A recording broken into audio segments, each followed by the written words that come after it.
Ethics, जवाबदेही, नेतृत्व, निस्वार्थ, इस टाइप के सारे मूल्य और एथिक्स का पूरा कवरेज। तो हम सबसे पहले स्टार्ट करेंगे नैतिक मूल्य। उसमें सबसे पहले जवाबदेही। जवाबदेही क्या है? तो जवाबदेही का सामान्य अर्थ है लोक सेवक अपने किए गए कार्य व छोड़े गए कार्य के संबंध में कानूनी रूप से जवाब देने के लिए बाध्य हैं। जवाबदेही तीन टाइप की है: क्षैतिज, लंबवत व सामाजिक। महत्व क्या है? तो इससे हितों का टकराव नहीं होता है, लोक सेवकों को मनमाने अधिकार से रोकती है, सार्वजनिक सेवा वितरण में जस्टिस, इक्वलिटी एंड न्यूट्रलिटी यानी कि न्याय, समता और निष्पक्षता आती है, ईमानदारी, सत्यनिष्ठा व दक्षता के साथ कर्तव्य निर्वहन को प्रेरित करती है। उदाहरण: जवाबदेही का सबसे अच्छा उदाहरण है मोरारजी देसाई का, जो अपने प्रधानमंत्री के काल में नियमित प्रेस कॉन्फ्रेंस करते थे। इसके साथ साथ लाल बहादुर शास्त्री, जिन्होंने रेल दुर्घटना के समय व्यक्तिगत जिम्मेदारी लेते हुए अपना इस्तीफा दे दिया था। जवाबदेही के संबंध में डॉक्टर अंबेडकर का कहना है कि संविधान चाहे कितना ही अच्छा क्यों न हो जाए, अगर उसे लागू करने वाले लोग बुरे हैं तो संविधान बुरा ही साबित होगा। यानी संविधान चाहे कितना ही अच्छा हो जाए, अगर उसे लागू करने वाले लोग अच्छे नहीं हैं तो संविधान बुरा ही साबित होगा। जवाबदेहिता की समान एक होता है उत्तरदायित्व। उत्तरदायित्व क्या है? स्वयं के प्रति जवाबदेही। जहाँ व्यक्ति अपने कृत्यों के लिए स्वयं के प्रति जवाबदेही महसूस करता है, उसे उत्तरदायित्व कहते हैं। नेतृत्व।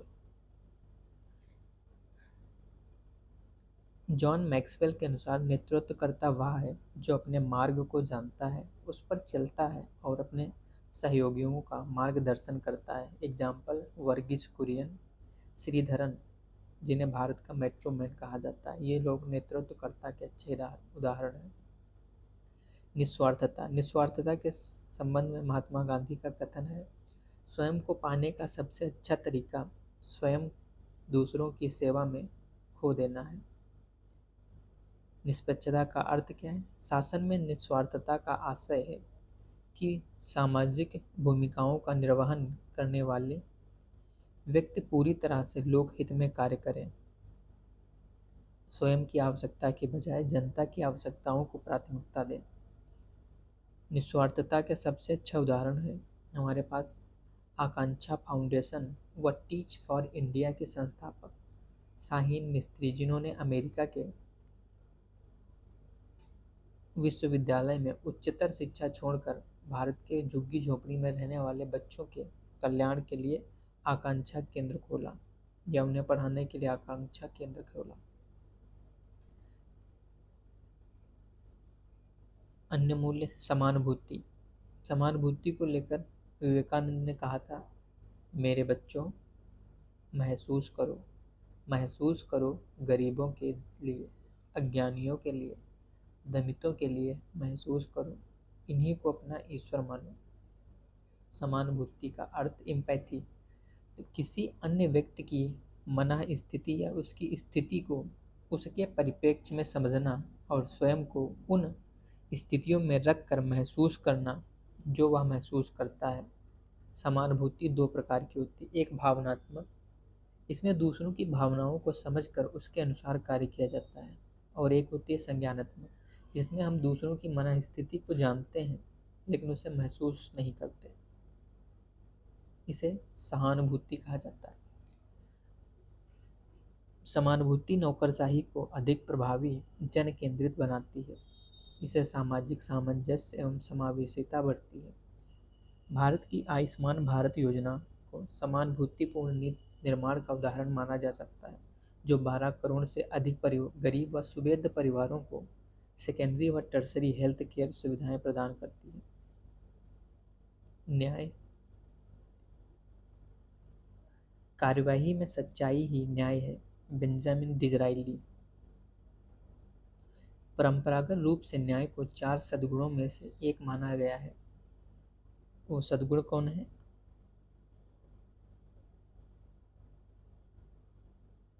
सद्गुण है हमारे विवेक, आत्मसंयम, न्याय और साहस। जॉन रॉल्स ने इसे सामाजिक संस्थाओं के प्रथम सद्गुण के रूप में वर्णित किया है। प्रोबिटी, शुचिता। एक सिविल सेवक का यह परम कर्तव्य है कि वह ईमानदार, निष्पक्ष और कर्तव्य के प्रति समर्पित रहे। सरदार वल्लभ भाई पटेल।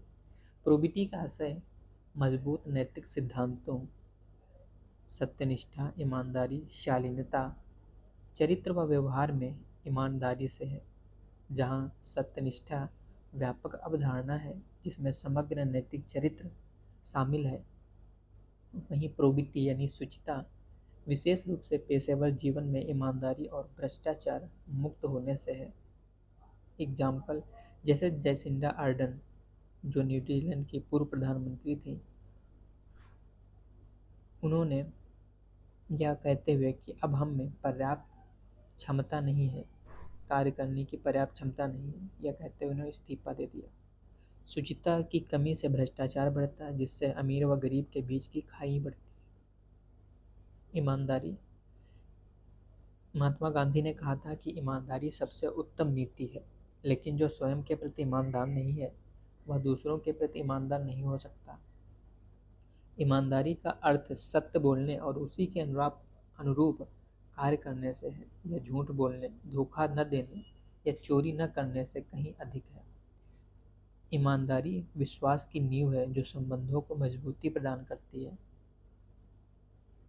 अरस्तु के सद्गुण नीतिशास्त्र के अनुसार ईमानदारी एक ऐसा सद्गुण है जो व्यक्ति में अन्य सद्गुणों का भी विकास करता है। वहीं इमैनुअल कांट के कर्तव्य शास्त्र के अनुसार ईमानदारी वस्तुतः निरपेक्ष नैतिक दायित्व है, भले ही उसकी कीमत कुछ भी हो। एग्जाम्पल,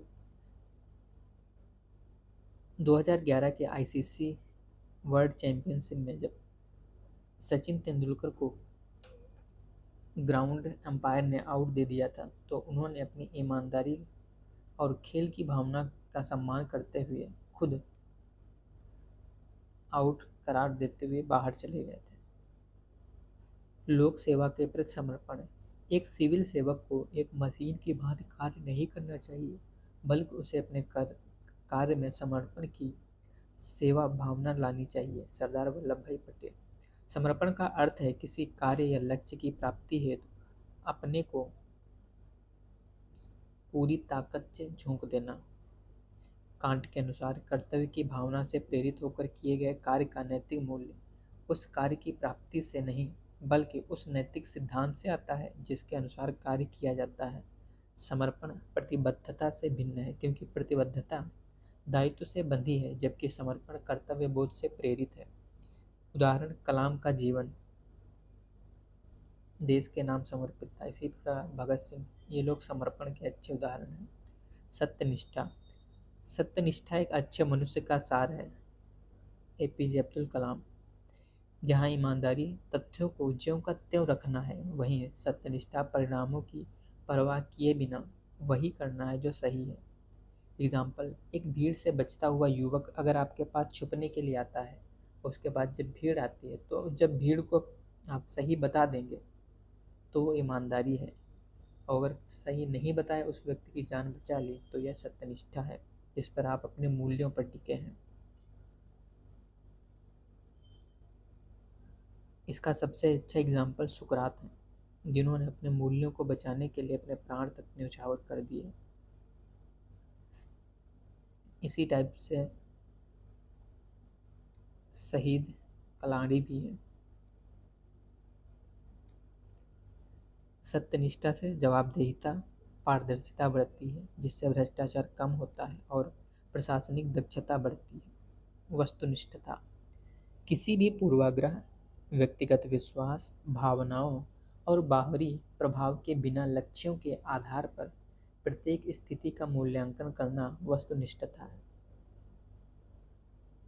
जहाँ वस्तुनिष्ठता तथ्यों और साक्ष्यों पर केंद्रित होती है, वहीं निष्पक्षता यह सुनिश्चित करती है कि निर्णय या फैसले पूर्वाग्रह या पक्षपात के बिना लिए जाएं।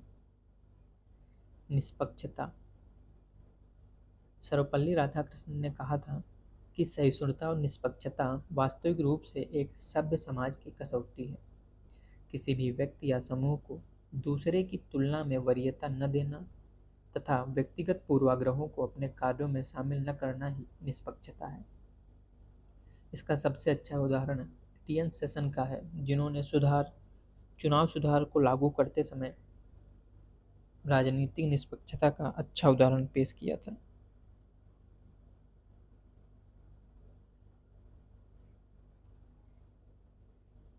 निष्पक्षता से जनता का विश्वास बढ़ता है, जिससे सुशासन की स्थापना होती है। अगला है सहिष्णुता।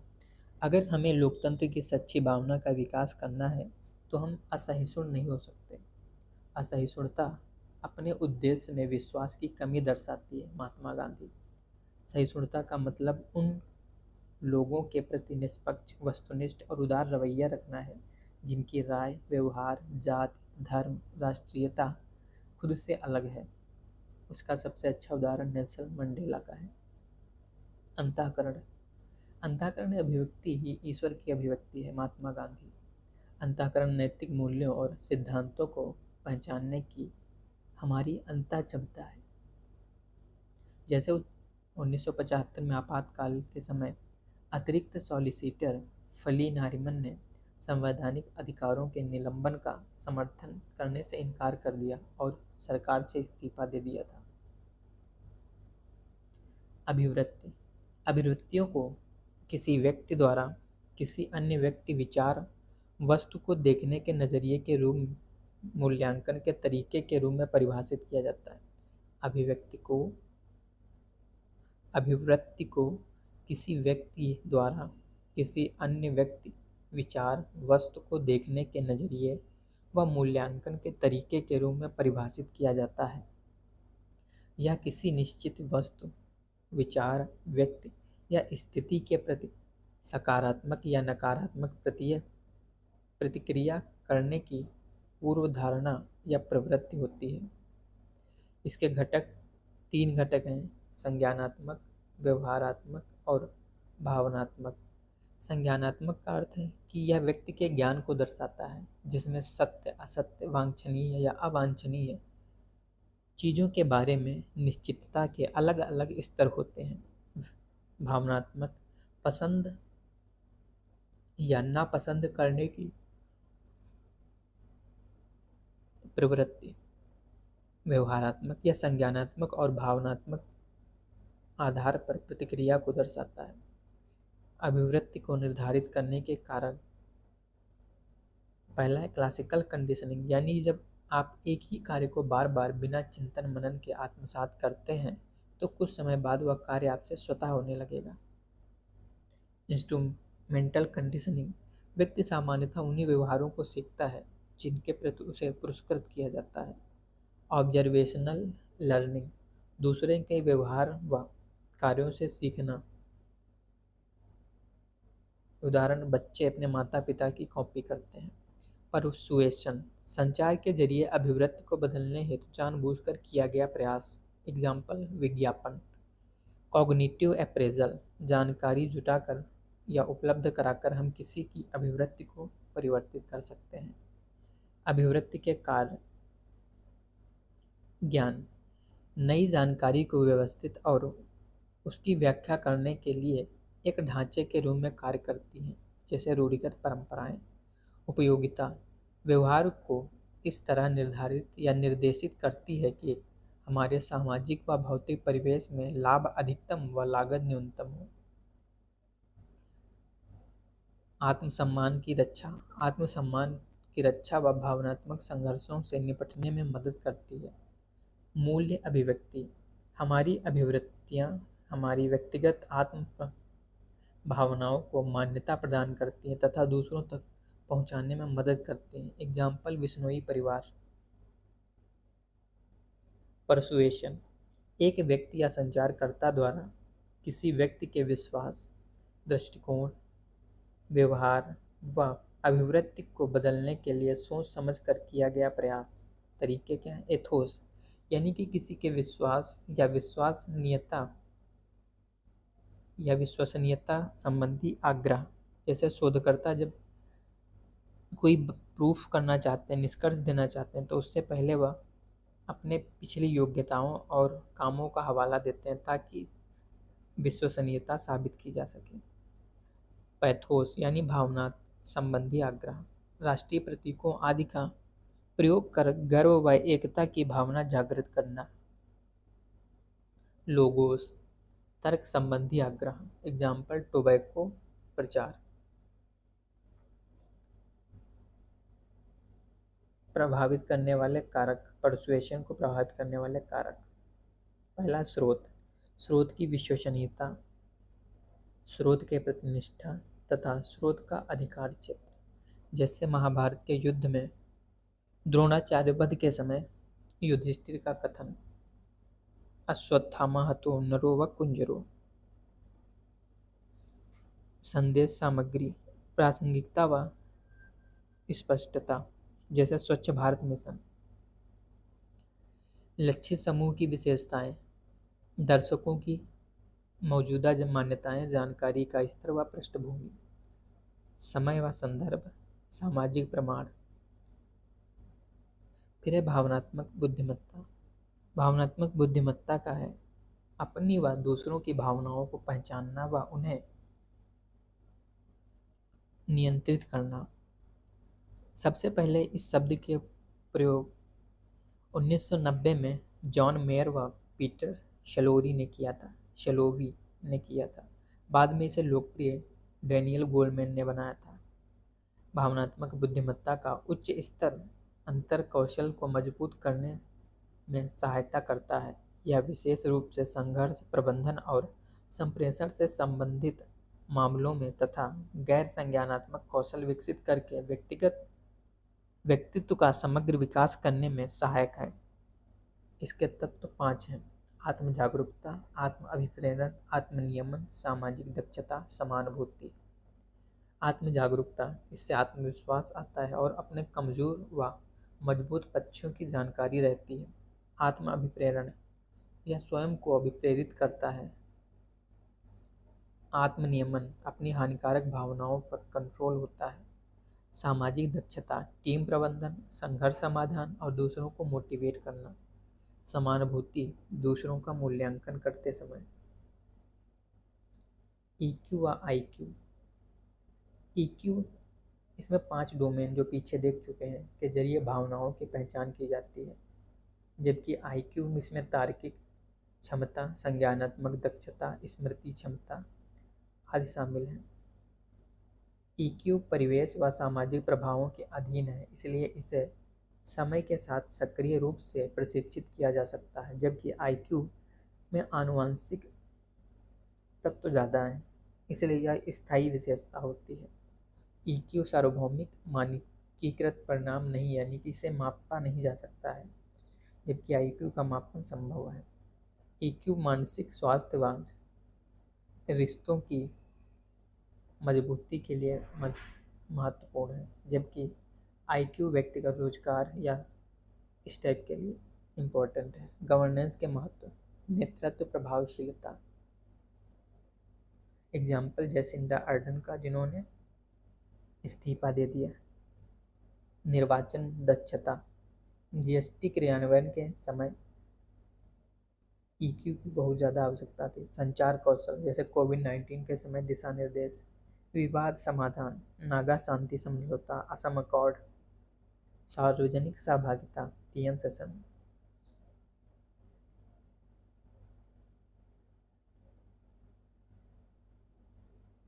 हितों का टकराव। थॉमस निक्सन कार्वर ने कहा था कि हितों के टकराव के कारण ही न्याय की आवश्यकता पड़ती है। OECD के अनुसार हितों के टकराव में एक अधिकारी के सार्वजनिक कर्तव्य और निजी हित के बीच टकराव होता है। इस स्थिति में लोक प्राधिकारी के निजी हित उसके आधिकारिक कर्तव्यों व जिम्मेदारियों के निष्पादन को अनुचित रूप से प्रभावित कर सकते हैं। प्रभाव क्या होता है? सार्वजनिक विश्वास का कमजोर होना, भ्रष्टाचार और दक्षता का दुरुपयोग, जैसे रिश्वत, पक्षपात, भाई भतीजावाद, तटस्थता और निष्पक्षता। गलत निर्णय लिया जा सकता है, ब्रांड पहचान पर प्रतिकूल प्रभाव पड़ेगा, संबंधित घोटाले या कानूनी फ्रेमवर्क क्या है? केंद्रीय सिविल सेवा आचरण नियमावली 1964 के अनुसार सिविल सेवकों को अपने सार्वजनिक कर्तव्यों से संबंधित हित या निजी हितों की घोषणा करनी चाहिए। केंद्रीय सतर्कता आयोग के दिशा निर्देश हैं।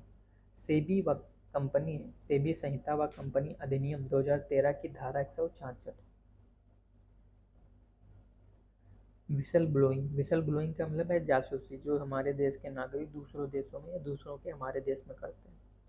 इसमें नैतिक दुविधाएं क्या हैं? पहला तो है विसल ब्लोअर की सुरक्षा बनाम राष्ट्रीय सुरक्षा, मीडिया की जिम्मेदारी बनाम नैतिक सूचना प्रबंधन, जनता का सूचना का अधिकार बनाम गोपनीयता की जिम्मेदारी, निष्ठा दर्शाने का कर्तव्य बनाम नैतिक दायित्व, सुरक्षा बनाम जवाबदेही। भारत में विसल ब्लोअर के सुरक्षा प्रावधान, विसल ब्लोइंग सुरक्षा अधिनियम 2014, कंपनी अधिनियम की धारा 177, सेबी रेगुलेशन 2015, IRDAI दिशा निर्देश, निजी क्षेत्रक और विदेशी बैंकों के लिए संरचित प्रभावकारी योजना RBI की। आगे मौजूदा कानूनों को मजबूत किया जाए तथा उन्हें लागू किया जाए, जैसे विसल ब्लोवर्स एक्ट 2014। निजी क्षेत्र को संरक्षण प्रदान किया जाए, मीडिया का संरक्षण, सूचना और गोपनीयता तक पहुंच को संतुलित किया जाए। जब कोई संगठन केवल साथ देने वालों और सहमत होने वाली की संस्कृति को बढ़ावा देता है तथा विसल ब्लोवर्स को हतोत्साहित करता है तो इसके बुरे परिणाम होते हैं और व्यवसाय तबाह हो सकते हैं। मार्था सिनुसबॉम। सिविल सेवा परीक्षा में धोखाधड़ी। लोक परीक्षा अनुचित साधनों की रोकथाम अधिनियम 2024, जो यूपीएससी, एसएससी जैसी परीक्षाओं में पारदर्शिता, निष्पक्षता व विश्वसनीयता को बढ़ाती है। शामिल मुद्दे क्या हैं? सामाजिक न्याय के लिए हानिकारक, जैसे जाली प्रमाण पत्र, प्रशासनिक निहितार्थ, सिविल सेवा में अनैतिक व भ्रष्ट अधिकारियों का प्रवेश, उपयोगितावाद का उल्लंघन, चरित्र के बिना ज्ञान, गांधी जी ने इसे पाप बताया है। कांट के निर्भवाद कर्तव्य बोध और कर्तव्य शास्त्र के विरुद्ध है। सोफोक्लिस ने कहा था, मैं धोखे से जीतने की अपेक्षा सम्मान के साथ हारना पसंद करूंगा। भ्रष्टाचार। भ्रष्टाचार को आमतौर पर व्यक्तिगत लाभ के लिए सार्वजनिक पद के दुरुपयोग के रूप में परिभाषित किया जाता है। कांट की डिओन्टोलॉजी में भी भ्रष्टाचार को नैतिक व अनैतिक रूप से बुरा माना गया है। उपयोगितावादियों के अनुसार भी भ्रष्टाचार का समाज पर बुरा प्रभाव पड़ता है, यह सामूहिक भलाई को खतरे में डालता है और बहुत बड़ी संख्या में लोगों को पीड़ा पहुंचाता है। भ्रष्टाचार के नैतिक निहितार्थ: असमानता बढ़ती है या उन लोगों को लाभ देता है जो रिश्वत देते हैं तथा न्याय के नैतिक सिद्धांत का उल्लंघन करता है। इससे जनता के विश्वास में कमी आती है, हितों का टकराव होता है, सत्यनिष्ठा का क्षरण होता है, नैतिक पतन। नैतिक सापेक्षवाद का रवैया समाज के नैतिक ताने बाने को कमजोर करता है। विधि के शासन का कमजोर होना। भ्रष्टाचार से निपटने हेतु सेकेंड ARC ने निम्नलिखित सुझाव दिए। पहला, मिली भगत वाली रिश्वतखोरी को भ्रष्टाचार निवारण अधिनियम में संशोधन कर अपराध घोषित किया जाए। अभियोजन हेतु मंजूरी है, रंगे हाथों पकड़े जाने पर लोक सेवक की मंजूरी जरूरी नहीं होनी चाहिए। मुकदमे में तेजी लाना, समय सीमा तय करने हेतु कानून बनाया जाए। विसल ब्लोवर्स को संरक्षण दिया जाए। भ्रष्टाचार एक चुनौती बना हुआ है जो शासन, सामाजिक न्याय और जनता के विश्वास को कमजोर करता है। इसे कम करने हेतु सुशासन को बढ़ावा दिया जाए। पारदर्शिता, सत्यनिष्ठा और सार्वजनिक भागीदारी की संस्कृति को बढ़ावा दिया जाए। जो बाइडेन ने कहा था कि भ्रष्टाचार एक कैंसर की तरह है, ऐसा कैंसर जो लोकतंत्र में नागरिकों के विश्वास को खत्म करता है, नवाचार व रचनात्मकता की भावना को कमजोर करता है। सोशल मीडिया और सिविल सेवा। यदि आप चाहते हैं कि आपको पसंद किया जाए, तो आप भी किसी चीज़ से समझौता करने के लिए तैयार हो जाएं। Margaret Thatcher. सोशल मीडिया का उपयोग नागरिकों से जुड़ने के लिए किया जा सकता है। इससे जनभागीदारी व विश्वास बढ़ता है। जानकारी साझा करने के लिए प्लस जागरूकता बढ़ाने के लिए, जैसे दिल्ली यातायात पुलिस मीम्स के जरिए जागरूकता फैलाती है। जनता के दृष्टिकोण को समझना और नीतियों व कार्यक्रमों पर फीडबैक प्राप्त करना। नैतिक मुद्दे, तटस्थता और अनामिता, निजता का उल्लंघन और राष्ट्रीय सुरक्षा अगर सूचना लीक हो गई तो। व्यक्ति की निजी पहचान व पेशेवर पहचान के बीच अंतर धुंधला होता है। अनुचित आत्म प्रचार, सिंगम पब्लिसिटी। आगे आईटी विभाग ने इसके लिए कुछ उपाय दिए हैं। इसे हम लोग क्राई अप के नाम से जानेंगे।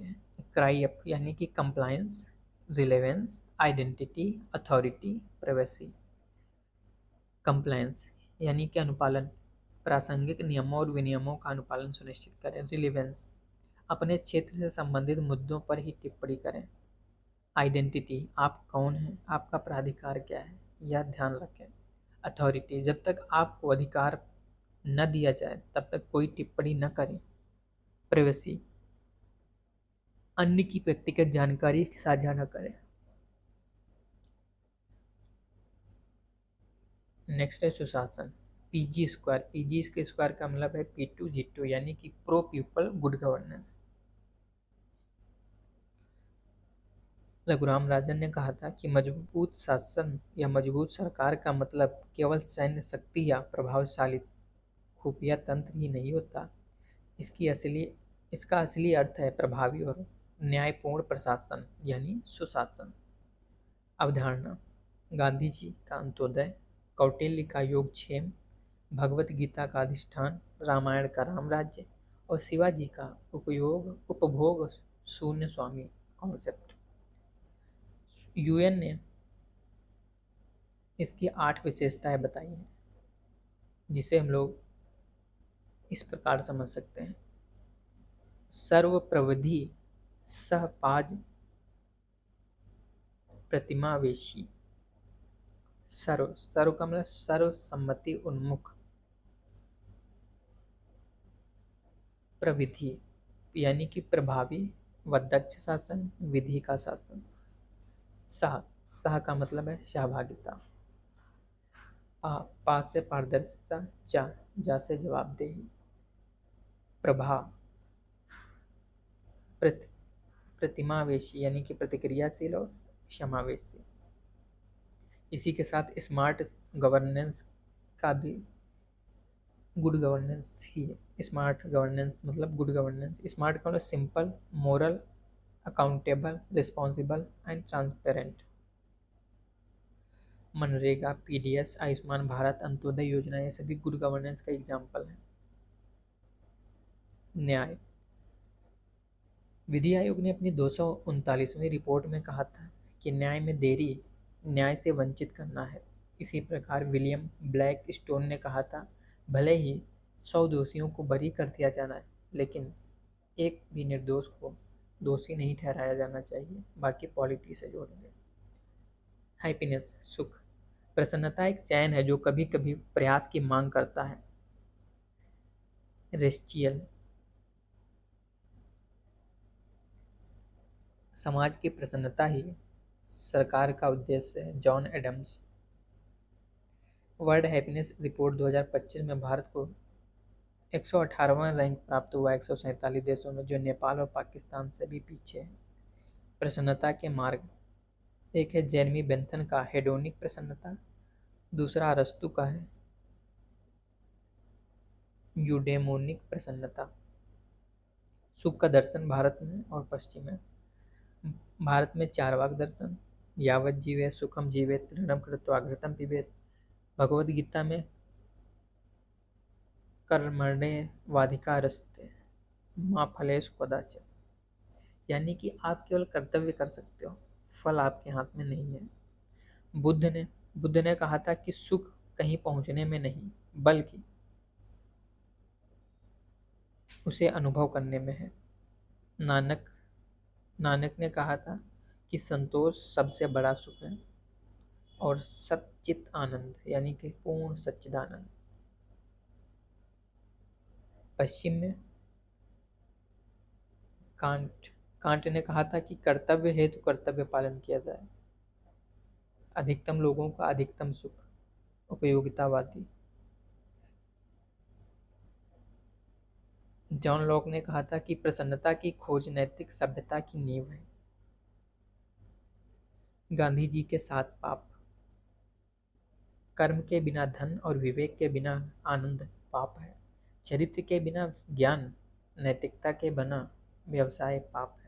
मानवता के बिना विज्ञान, त्याग के बिना धर्म पाप है। और धर्म विहीन राजनीति या सिद्धांत विहीन राजनीति पाप है। एपिकुरस ने कहा था जीवन का भरपूर आनंद लेना है तो संयमित रहो। वोल्टेयर काम बोरियत, बुराई और गरीबी को दूर करता है। समकालीन मुद्दे। मृत्युदंड। ऐतिहासिक रूप से सभी समाजों में जघन्य अपराधों को रोकने के लिए मृत्युदंड का उपयोग किया जाता है। एमनेस्टी इंटरनेशनल की 2024 रिपोर्ट के अनुसार चीन, सऊदी अरब, ईरान व सिंगापुर जैसे देशों में फांसी सजा के मामले में 32% की वृद्धि हुई है। इसमें हितधारक कौन होते हैं? दोषी, पीड़ित परिवार, समाज, कानूनी और न्यायिक प्रणालियाँ, मानवाधिकार संगठन, सरकार व नीति निर्माता। मृत्युदंड पक्ष। एक निवारक उपाय है, यानी एक को मारोगे 5 लोग जुर्म करने से डरेंगे। सार्वजनिक वित्त पर बोझ। अगर हम किसी को मृत्युदंड नहीं देते हैं, उसने जघन्य अपराध किया है, तो उसका हमको खर्च पूरे जीवन उठाना पड़ेगा। आपराधिक पुनरावृत्ति नहीं होगी, यानी वही व्यक्ति दोबारा कोई अपराध नहीं कर सकता। मानसिक शांति पीड़ित परिवार को मिलेगी। मानवाधिकारों का उल्लंघन है विपक्ष। कांट ने कहा था कि कुछ कार्य नैतिक रूप से गलत ही होते हैं, भले उनका परिणाम कुछ भी हो, उसमें मृत्युदंड भी एक है। अपराध निवारण व विकल्पों में कमी। भारत में मृत्युदंड आईपीसी, आतंकवाद, लोक सेवकों की हत्या और बलात्कार जैसे जघन्य अपराधों में मृत्युदंड का प्रावधान करता है। सुप्रीम कोर्ट ने बच्चन सिंह वर्सेस पंजाब राज्यवाद विवाद में कहा था कि समाज की अंतरात्मा को झकझोर देने वाले जघन्य अपराधों में मृत्युदंड का प्रावधान होना चाहिए। क्षमादान राष्ट्रपति और राज्यपाल। भारत में 500 से ज़्यादा लोग भी वर्तमान में मृत्युदंड की सजा का इंतजार कर रहे हैं। वर्तमान में सुप्रीम कोर्ट मृत्युदंड की जगह आजीवन कारावास को प्राथमिकता देता है। आगे आरोपी के अधिकार, पीड़ित के हित व समाज की न्याय व निवारण आवश्यकता को संतुलित करना। विधि आयोग ने कहा था कि आतंकवाद को छोड़कर सभी मामलों में इसे समाप्त किया जाए। रूसो रूसो कहते हैं कि कोई भी व्यक्ति इतना बुरा नहीं होता कि उसमें सुधार न किया जा सके। शांति केवल वहाँ रह सकती है जहाँ मानवाधिकारों का सम्मान, लोगों को भोजन और व्यक्ति तथा राष्ट्र स्वतंत्र है। दलाई लामा। शांति। महात्मा गांधी के अनुसार शांति का मूल आधार सत्य और अहिंसा है। कांट शांति केवल निष्क्रिय अवस्था नहीं है, बल्कि यह व्यक्तियों और राष्ट्रों का सक्रिय नैतिक कर्तव्य है। युद्ध की नैतिकता। नैतिक चिंताएं क्या है? सही बनाम गलत पक्ष का द्वंद्व, दंड बनाम प्रतिशोध, इंसानियत का पालन, व्यक्तिगत जीवन बनाम सार्वजनिक सामूहिक पहचान। जस्ट वार थ्योरी। यह सिद्धांत कई स्थितियों पर विचार करता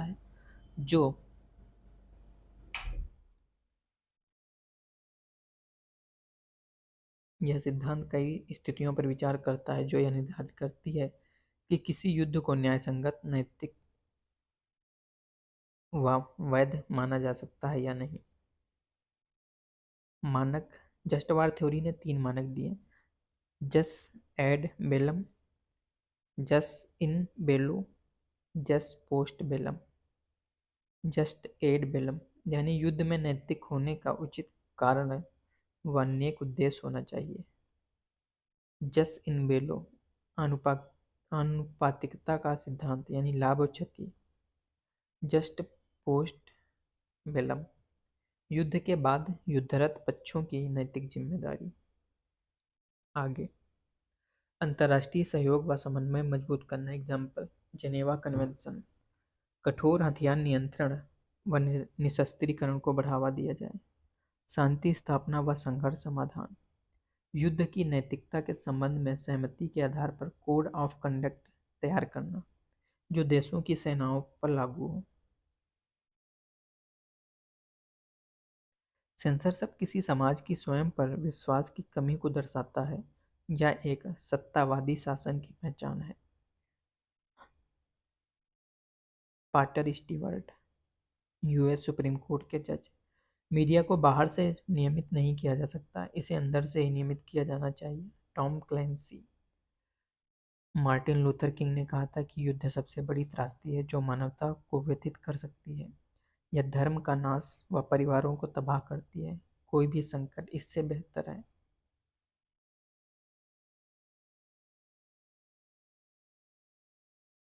जेम्स नाइस्मिथ ने कहा है कि खेलों को नैतिक गुणों के रूप में विकास की प्रयोगशाला कहा जाता है, लेकिन वे अकेले इस उद्देश्य को पूरा नहीं कर सकते, बल्कि उसे सक्षम व्यक्तियों द्वारा उचित रूप से संचालित किया जाना चाहिए।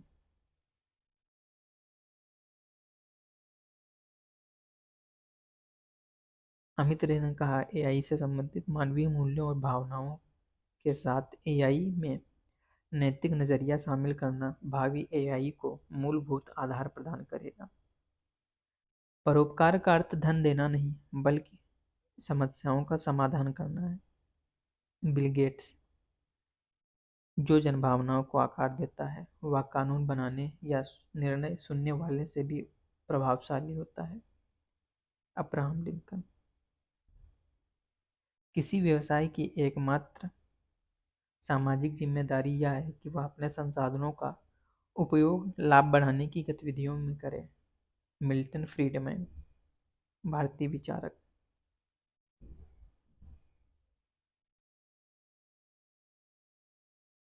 कलाम। सामाजिक ग्रिड, यह ज्ञान ग्रिड, स्वास्थ्य ग्रिड व ई गवर्नेंस ग्रिड से मिलकर बना है, जो पूरा ग्रिड को पूरा करता है।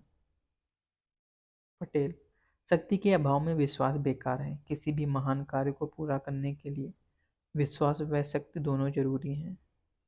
नेहरू ने कहा था कि बुराई अनियंत्रित रूप से बढ़ती है, सहन की गई बुराई पूरी व्यवस्था को विषाक्त कर देती है। सावित्रीबाई फुले। शिक्षा सामाजिक बुराइयों को मिटाने का सबसे बड़ा हथियार है। स्वामी विवेकानंद। जिस दिन आपके सामने कोई समस्या न आए, यह समझ लें कि आप गलत रास्ते पर चल रहे हैं।